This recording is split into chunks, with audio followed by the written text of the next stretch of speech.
नमः शिवाय। प्रिय भक्तगण, सावन का महीना भगवान शिव को तो बहुत ही प्रिय है। परंतु क्या आप लोग जानते हैं कि भगवान शिव ने आखिर चंद्रदेव को अपने मस्तक पर धारण क्यों किया है? भगवान शिव और चंद्रदेव का क्या संबंध है और इसके पीछे का रहस्य क्या है? प्रिय भक्तगण, सनातन कथा संग्रह चैनल में आप सभी का स्वागत है। सनातन धर्म से जुड़ी हुई व्रत त्योहार कथा कहानी के बारे में हम अपने इस चैनल पर प्रस्तुत करते हैं। तब प्रिय भक्तों, चलिए जानते हैं भगवान शिव और चंद्रदेव की कथा।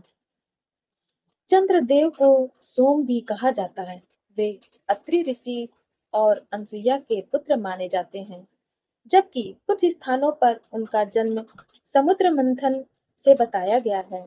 चंद्रमा जल, रस, औषधि, भावनाओं और मन का अधिपति होता है। देवताओं, ऋषियों और ब्राह्मणों के कार्यों में उनका विशेष स्थान होता है। ब्रह्मा के पुत्र दक्ष प्रजापति की 27 कन्याएं थीं। ये सभी कन्याएं 27 नक्षत्रों का प्रतीक थी, जैसे कि अश्विनी, भरणी, कृतिका, रोहिणी, मृगशीरा आदि। दक्ष ने इन 27 कन्याओं का विवाह चंद्रमा से कर दिया, ताकि चंद्र सभी नक्षत्रों में समान रूप से भ्रमण करे और उन्हें प्रभावित करे। चंद्रमा ने यह विवाह स्वीकार किया और अपनी सभी पत्नियों को साथ ले गए।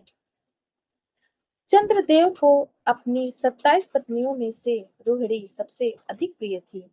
वे सदैव रोहिणी के साथ ही समय व्यतीत करते और अन्य पत्नियों की उपेक्षा करने लगे।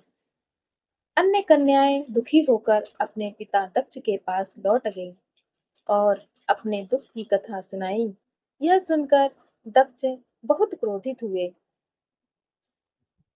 दक्ष ने चंद्रमा को शाप दिया और कहा, हे चंद्र, तुम अपने गर्व और पक्षपात के कारण धीरे धीरे क्षीण हो जाओगे।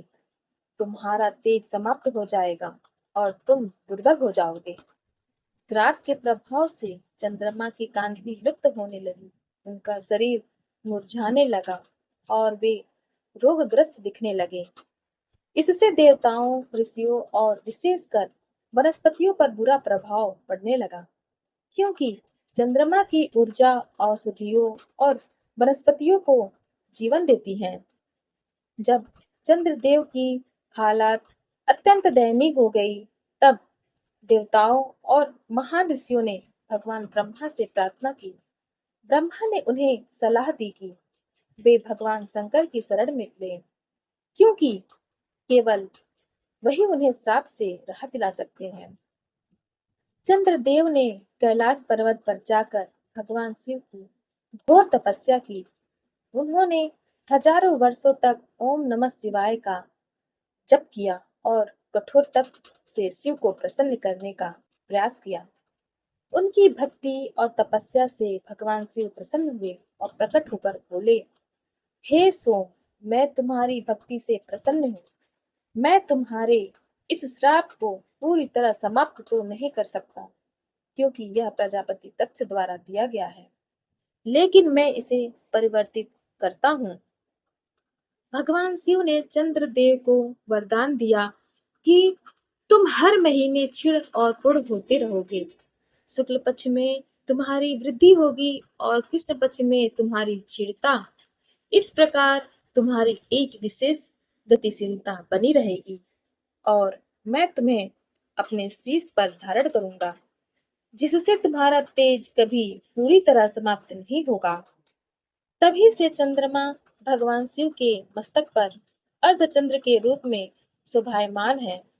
इस रूप में भगवान शिव को चंद्रशेखर और सोमशेखर भी कहा जाता है। प्रिय भक्तों, तब हमने जाना कि चंद्रमा मन का प्रतीक है और भगवान शिव योग के स्वामी हैं। इसका अर्थ है कि जिसने मन को जीत लिया वह शिव हो गया। शिव के सिर पर चंद्रमा इस बात का प्रतीक है कि भगवान शिव मन पर पूर्ण नियंत्रण रखते हैं। चंद्रमा का घटना बढ़ना जीवन के उतार चढ़ाव का प्रतीक है और शिव उस परिवर्तन के ऊपर है। श्रावण माह में विशेष रूप से चंद्र दर्शन और भगवान शिव की पूजा करने से चित्त को शांति, मानसिक बल और सौभाग्य की प्राप्ति होती है। प्रिय भक्तों, भगवान शिव और चंद्रदेव की यह कथा आपको कैसी लगी? कमेंट करके जरूर बताएं। और अगर आपको यह कथा अच्छी लगी हो, तब आप हमारे चैनल सनातन कथा संग्रह को लाइक करें, शेयर करें और सब्सक्राइब करें, ताकि जब हम अपना अगला वीडियो डालें, तब आप सभी श्रोतागण के पास सबसे पहले पहुंचे। धन्यवाद।